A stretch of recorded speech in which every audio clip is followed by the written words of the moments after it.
Hello everybody and welcome. This is going to be a quick showcase of my game LolCraft. It's a Minecraft clone that I wrote in C++ using Opengl. It's actually using my Stage 3 engine. There's another video about that on this channel. So let's go ahead and start here. And as you can see, we are in our Minecraft world. It's not a true Minecraft clone and the world is infinite. It's a very tiny slice of Minecraft. The reason it's a very tiny slice of Minecraft is due to memory complications. Basically, I didn't try to devise a convoluted memory allocation system for the world. I just allocated a gigantic array for all the blocks to live inside of. And so my first attempt, I tried to get like a big world, and my computer, I tried to get a big world. And so I think I was trying to allocate like 1024 by 1024 by 128 blocks, which ended up being like 130 megabytes of space. And so I just tried, I just made a malloc call for 130 megabytes of space. My computer, my kernel was not really happy with that. It didn't really want to give me a 130 megabyte contiguous space. So every time I ran the game, it would just crash. So this is what we got. This is what we got to work with. This tiny space. This is due to some trial and error. This is the amount of space that I found works well.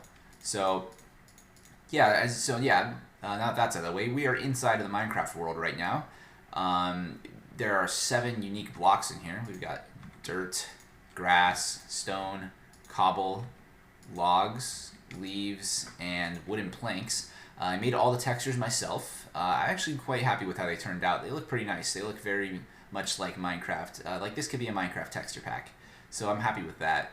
And yeah, you can do anything you want. You can break blocks, you can build your house just like in Minecraft. Let's build a tiny little house here. Yeah, so this is pretty much the whole thing. It's just a nice little sandbox.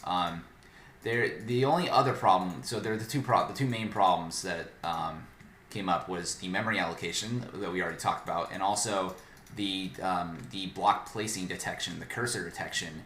You might have noticed at some point in this video that the cursor detection is a little bit wonky like this. You see that? Yeah, it doesn't work that well. Especially if you're at an extreme of the block, if you're like looking at a very wide angle like that.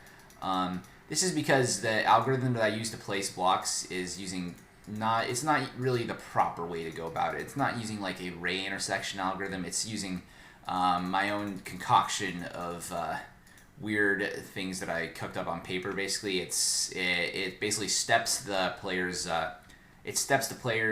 looking vector forward until it hits the edge of a corner, and then basically it checks, oh, is this a block? And if it's not, it keeps going. And then when it runs into a block, it detects it. But it doesn't always work the way that it should.